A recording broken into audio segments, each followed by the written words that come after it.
ॐ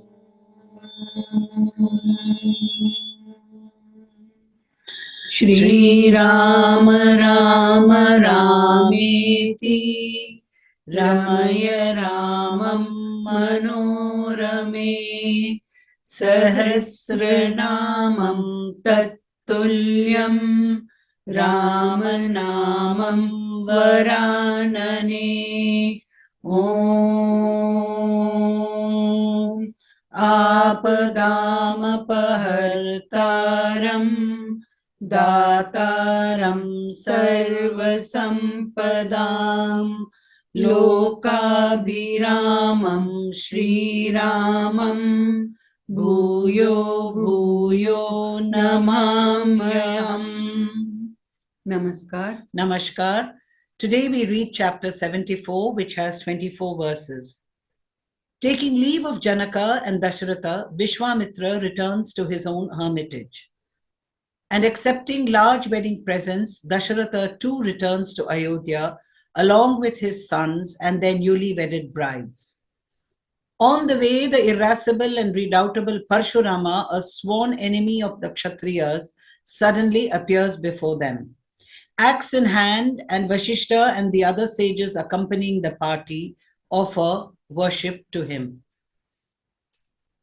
आज हम बालकांड के चतुसप्ततितमः सर्ग का पठन पाठन एवं श्रवण करेंगे। इसमें 24 श्लोक हैं। इसमें विश्वामित्र जी का अपने आश्रम को प्रस्थान, राजा जनक का कन्याओं को भारी दहेज देकर राजा दशरथ आदि को विदा करना, मार्ग में शुभ अशुभ शकुन और परशुराम जी के आगमन का वर्णन किया गया है। अथ रात्रयाम व्यतीतायाम विश्वामित्रो महामुनिः आपृष्टवा तौ च राजानौ जगामोत्तर पर्वतम। तदनंतर जब रात बीती और सवेरा हुआ, तब महामुनि विश्वामित्र राजा जनक और महाराज दशरथ दोनों राजाओं से पूछकर उनकी स्वीकृति ले उत्तर पर्वत पर, हिमालय की शाखाभूत पर्वत पर, जहां कौशिकी के तट पर उनका आश्रम था, वहां चले गए। Asking leave of both the kings, the night having passed, the eminent sage Vishwamitra forthwith proceeded direct to the northern mountains of the Himalayas. विश्वामित्रे गते राजा वैदेहं मिथिलाधिपम् आपृष्टवैव जगामाशु राजा दशरथः पुरीम्। विश्वामित्र जी के चले जाने पर महाराज दशरथ भी विदेहराज मिथिला नरेश से अनुमति लेकर ही शीघ्र अपनी पुरी अयोध्या को जाने के लिए तैयार हो गए। Asking permission of Janaka, who belonged to the line of the Videha clan, the ruler of Mithila, the moment Vishwamitra had departed, the glorious King Dasharatha too proceeded immediately to his capital. अथ राजा विदेहानां ददौ कन्याधनं बहु गवामशत सहस्राणि बहुनि मिथिलेश्वरः कंबलानां च मुख्यानां क्षौमान कौटयंबराणि च हस्तस्य वरथपादातं दिव्य रूपम स्वलंकृतम। उस समय विदेहराज जनक ने अपनी कन्याओं के निमित्त दहेज में बहुत अधिक धन दिया।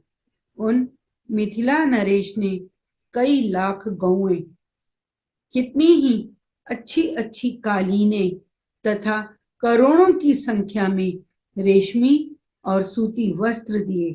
भांति भांति के गहनों से सजे हुए बहुत से दिव्य हाथी, घोड़े, रथ और पैदल सैनिक भेंट किए। At that time, the ruler of Videha territory gave a rich dowry. As part of that dowry, the king of Mithila gave away many lakhs of cows and as many first-class carpets, numerous silken textiles, and tens of millions of cotton pieces, elephants, horses, chariots, and foot soldiers, 100 richly adorned maids endowed with supernal beauty as companions to his daughters, excellent servants, and the servant maids, and a lot of silver, gold, petals, and coral beads. ददौ कन्या शतं तासां दासी दास मनुत्तमं हिरण्यस्य सुवर्णस्य मुक्तानां विद्रुमस्य च। अपनी पुत्रियों के लिए सहेली के रूप में उन्होंने 100 कन्याएं तथा उत्तम दास दासियां अर्पित की। इन सब के अतिरिक्त राजा ने उन सब के लिए 1 करोड़ स्वर्ण मुद्रा, रजत मुद्रा, मोती तथा मूंगे भी दिए। ददौ राजा सुसंहृष्टः कन्याधन मनुत्तमं दत्वा बहुविधं राजा समनुज्ञाप्य पार्थिवम् प्रविवेश स्वनिलयं मिथिलां मिथिलेश्वरः राजाप्योऽध्यायाधिपतिः सह पुत्रैर्महात्मभिः ऋषीन् सर्वान् पुरस्कृत्य जगाम सबलानुगः। इस प्रकार मिथिलापति राजा जनक ने बड़े हर्ष के साथ उत्तमोत्तम कन्या धन यानी दहेज दिया। नाना प्रकार की वस्तुएं दहेज में देकर महाराज दशरथ की आज्ञा ले वे पुनः मिथिला नगर के भीतर अपने महल में लौट आए। उधर अयोध्या नरेश राजा दशरथ भी संपूर्ण महर्षियों को आगे करके अपने महात्मा पुत्रों, सैनिकों तथा सेवकों के साथ अपनी राजधानी की ओर प्रस्थित हुए। Extremely delighted, the king thus gave an excellent dowry. Having given manifold presents and duly taking leave of Dasharatha, the ruler of the earth, the king of Mithila returned to Mithila, his own capital. Placing ahead all the sages that had accompanied him to Mithila and accompanied by his army and entourage, King Dasharatha, the ruler of Ayodhya too, departed with his high-souled sons for Ayodhya. गच्छन्तं तु नरव्याघ्रं सर्षि संघं सराघवं घोरास्तु पक्षिणो वाचो व्याहरन्ति समन्ततः भौमाश्चैव मृगाः सर्वे गच्छन्ति स्म प्रदक्षिणम्। उस समय ऋषि समूह तथा श्री रामचंद्र जी के साथ यात्रा करते हुए पुरुष सिंह महाराज दशरथ के चारों ओर भयंकर बोली बोलने वाले पक्षी चहचहाने लगे और भूमि पर विचरने वाले समस्त मृग उन्हें दाहिने रखकर जाने लगे। While the tiger among men was journeying with the hosts of sages as well as with his 4 sons, the scions of the Raghuvamsha, fearful birds began to cry all around him, while on the other hand, the deer on the land, one and all, crossed his path from the left. तान् दृष्ट्वा राजशार्दूलो वसिष्ठं पर्यपृच्छत असौम्याः पक्षिणो घोरा मृगाश्चापि प्रदक्षिणाः किमिदं हृदयोत्कंपि मनो मम विषीदति। उन सबको देखकर राज सिंह दशरथ ने वशिष्ठ जी से पूछा, मुनिवर, एक ओर तो ये भयंकर पक्षी घोर शब्द कर रहे हैं और दूसरी ओर ये मृग हमें दाहिनी ओर करके जा रहे हैं। यह शुभ और अशुभ 2 प्रकार का शकुन कैसा? यह मेरे हृदय को कंपित किए देता है। मेरा मन विषाद में डूबा जाता है। Seeing them, Dasharatha, a tiger among kings, respectfully inquired of Vashishta, saying, loathsome birds are screaming on one hand, while in the other an ominous portent, and at the same time deer cross my way from the left, which is a good omen. What may this be? which makes my heart quiver. My mind is sorrowful. Hearing this question of King Dasharatha, the great seer Vashishta replied in a sweet tone as follows. राज्ञो Dasharath स्यात्तच्छ्रुत्वा वाक्यं महान् ऋषिः उवाच मुधुरां वाणीं श्रूयतामस्य यत्फलम् उपस्थितं भयं घोरं दिव्यं पक्षिमुखाच्युतं मृगाः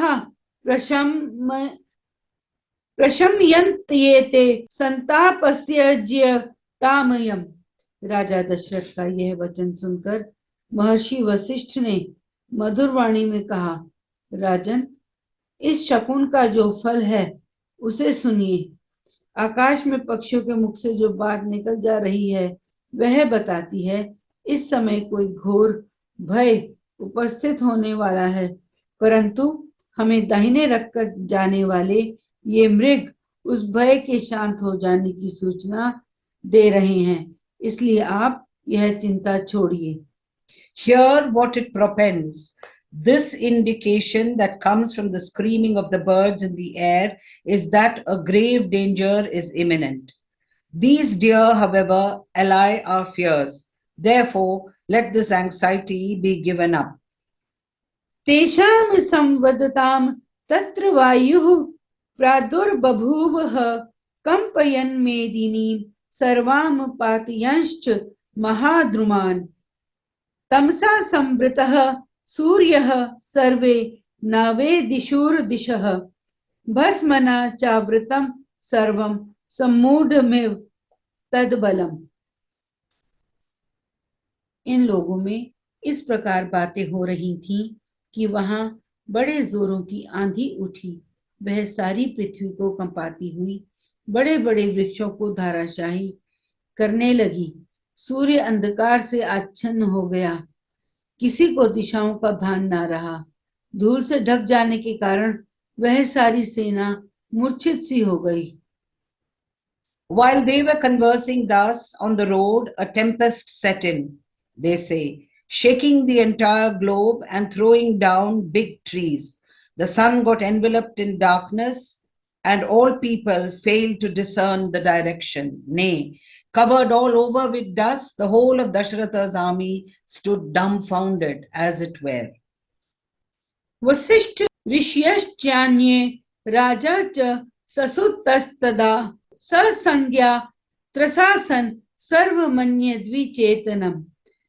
तस्मै मस्तमसि घोरे तु भस्मच्छन्नैव सा चमूः।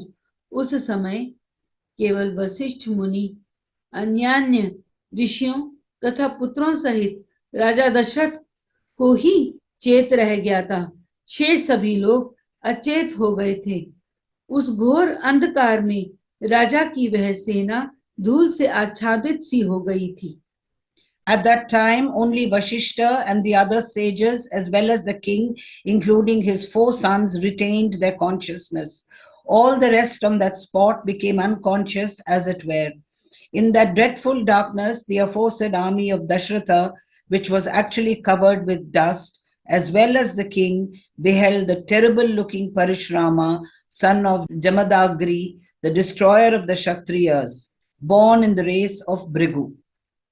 ददर्श भीम संकाशम जटामंडलधारिणम भार्गवम जामदग्न येयम राजा राज विमर्दनम कैलासमिव दुर्धर्षम कालाग्निमिव दुस्सहम ज्वलंतमिव तेजोभिर्दुर निरीक्षयम पृथग्जनेः स्कंधे चासज्य परशुम धनुर्विद्यु दगणोपमम् प्रग्रहम शर्मुग्रम च त्रिपुरघ्नम यथा शिवम।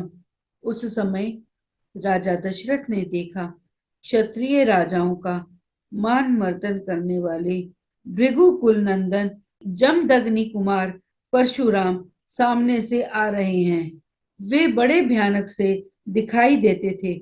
उन्होंने मस्तक पर बड़ी बड़ी जटाएं धारण कर रखी थी।